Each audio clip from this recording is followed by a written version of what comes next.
محترم ناظرین، السلام علیکم ورحمۃ اللہ وبرکاتہ۔ قربانی کی حقیقتیں اور غلط فہمیاں۔ قربانی کے معنی ہے اللہ کا قرب حاصل کرنے کی چیز۔ لفظ قربانی قربان سے اور لفظ قربان قرب سے نکلا ہے، اس لیے رضائے الہی کی نیت سے قربانی کے ایام 10، 11، 12 ذی الحجہ میں خاص قسم کا حلال جانور ذبح کرنے کو قربانی کہتے ہیں۔ قربانی یہ سنت ابراہیمی کی یادگار ہے، جذبہ ایثار نفس اور عشق الہی کا مظہر ہے۔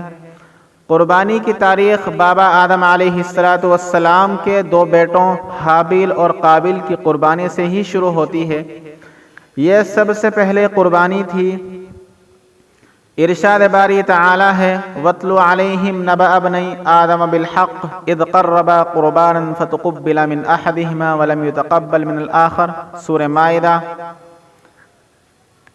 ترجمہ: اور آپ اہل کتاب کو آدم کے 2 بیٹوں کا واقعہ صحیح طور پر پڑھ کر سنا دیجئے۔ جب ان میں سے ہر ایک نے اللہ کے لیے کچھ نیاز پیش کی تو ان میں سے ایک کی نیاز قبول کی گئی اور دوسرے کی قبول نہیں کی گئی۔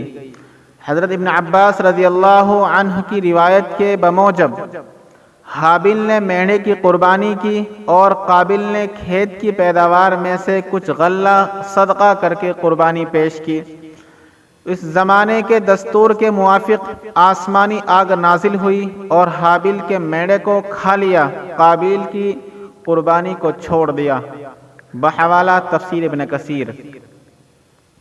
اور یہ عمل تقریباً ہر انبیاء کی شریعت میں رہا، جس کا طریقہ یہ تھا کہ قربانی کی جاتی اور وقت کے نبی دعا مانگتے اور آسمان سے آگ اترتی، اسے کھا جاتی اور یہ قبولیت کی علامت ہوتی۔ یہ تسلسل حضرت عیسیٰ علیہ السلام کی بعثت تک پہنچتا ہے۔ اس کی خاص شان اور پہچان حضرت ابراہیم اور حضرت اسماعیل علیہ السلام کے واقعے سے ہوئی اور اسی کی یادگار کے طور پر امت محمدیہ پر قربانی کو واجب قرار دیا گیا۔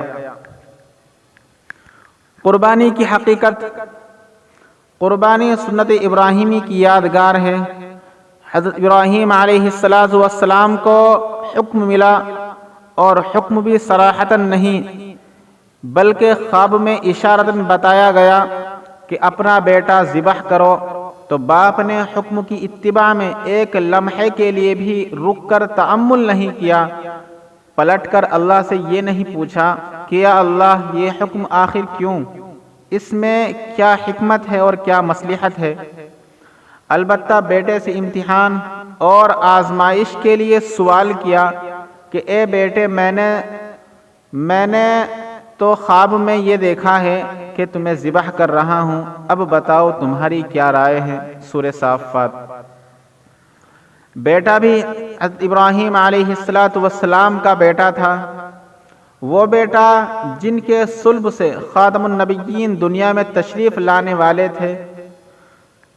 اس بیٹے نے بھی پلٹ کر یہ نہیں پوچھا کہ ابا جان مجھ سے کیا جرم ہوا، میرا قصور کیا ہے کہ مجھے موت کے گھاٹ اتارا جا رہا ہے، اس میں کیا حکمت اور مصلحت ہے، بلکہ بیٹے کی زبان پر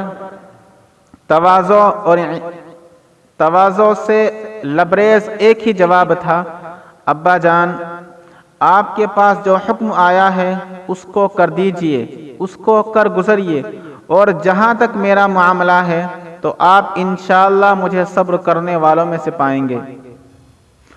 دونوں اس حکم پر عمل کے لیے تیار ہو گئے اور باپ نے بیٹے کو زمین پر لٹا دیا۔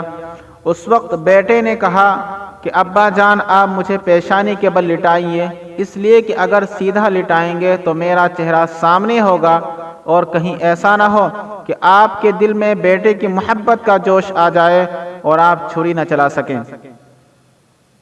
اللہ کو یہ ادائیں اتنی پسند آئی کہ اللہ نے ان اداؤں کا ذکر قرآن کریم میں بھی فرمایا کہ اے ابراہیم تو نے اس خواب کو سچ کر دکھایا ہے۔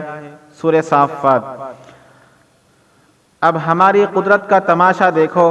چنانچہ جب آنکھیں کھولی تو دیکھا کہ حضرت اسماعیل علیہ السلام ایک جگہ بیٹھے ہوئے مسکرا رہے ہیں اور وہاں ایک دمبا ذبح کیا ہوا ہے۔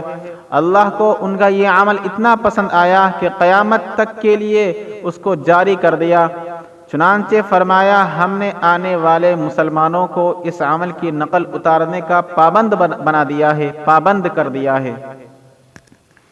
یہ پورا واقعہ جو در حقیقت قربانی کے عمل کی بنیاد ہے، روز اول سے بتا رہا ہے کہ قربانی اس لیے مشروع کی گئی تاکہ انسانوں کے دلوں میں یہ احساس، یہ علم اور یہ معرفت پیدا ہو کہ دین در حقیقت اتباع کا نام ہے۔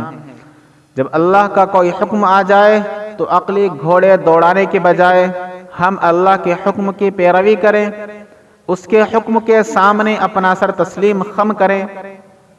اسی کی طرف اللہ نے حضرت ابراہیم علیہ السلام کے عمل میں اشارہ کیا ہے کہ فلما اسلما، جب انہوں نے سر تسلیم خم کر دیا، قربانی کی ادائیگی کے ذریعے اسی ایثار نفس کا جذبہ پیدا کرنا مقصود ہے کہ جیسے اللہ کے حکم کے آگے انہوں نے سر تسلیم خم کر دیا، کوئی عقلی دلیل نہیں مانگی، کوئی حکمت طلب نہیں کی اور اللہ تعالیٰ کے حکم کے آگے سر جھکا دیا، اب ہمیں بھی اپنی زندگی کو اسی کے مطابق ڈھالنا ہے اور یہی اس کی روح ہے۔ دراصل قربانی کی حقیقت تو یہ تھی کہ عاشق خود اپنی جان کو اللہ کے حضور پیش کرتا، مگر خدا کی رحمت دیکھیے ان کو یہ گوارا نہ ہوا، اس لیے کہ حکم دیا گیا کہ تم جانور کو ذبح کرو، ہم یہی سمجھیں گے کہ تم نے خود اپنے آپ کو قربان کر دیا۔ قربانی کی اہمیت اور فضیلت۔ قربانی کی اہمیت اور فضیلت کا ثبوت قرآن کریم میں بھی ہے اور حدیث میں بھی۔ سورہ حج میں ارشاد ربانی ہے، اور ہم نے تمہارے لیے قربانی کے اونٹوں کو عبادت الہی کی نشانی اور یادگار بنا دیا ہے، ان میں تمہارے لیے اور بھی فائدے ہیں، سو تم ان کو نحر کرتے ہیں وقت قطار میں کھڑا کر کے ان پر اللہ کا نام لیا کرو، پھر جب وہ اپنے پہلو پر گر پڑیں تو ان کے گوشت میں سے کچھ خود بھی کھانا چاہو تو کھا لو اور فقیر کو بھی کھلاؤ، خواہ وہ صبر سے بیٹھنے والا ہو یا سوال کرتا پھرتا ہو۔ جس طرح ہم نے ان جانوروں کی قربانی کا حال بیان کیا، اسی طرح ان کو تمہارا تابع دار بنا دیا تاکہ تم شکر بجا لاؤ۔ اللہ کے پاس ان قربانیوں کا گوشت اور خون ہرگز نہیں پہنچتا ہے، بلکہ اس کے پاس تمہارا تقوی پہنچتا ہے۔ اللہ تعالیٰ نے ان جانوروں کو تمہارے لیے اس طرح مسخر کر دیا ہے تاکہ تم اس احسان پر اللہ تعالیٰ کی بڑائی کرو کہ اس نے تم کو قربانی کی صحیح رہنمائی کی، اور اے پیغمبر مخلصین کو خوشخبری سنا دیجئے۔ سورہ حج۔ سورہ حج میں ہی دوسری جگہ اسے شاعر اسلام، شاعر اللہ قرار دیتے ہوئے اس کی عظمت بتائی گئی اور قربانی کی تعظیم کو دل میں پائے جانے والے تقوی خداوندی کا مظہر قرار دیا گیا۔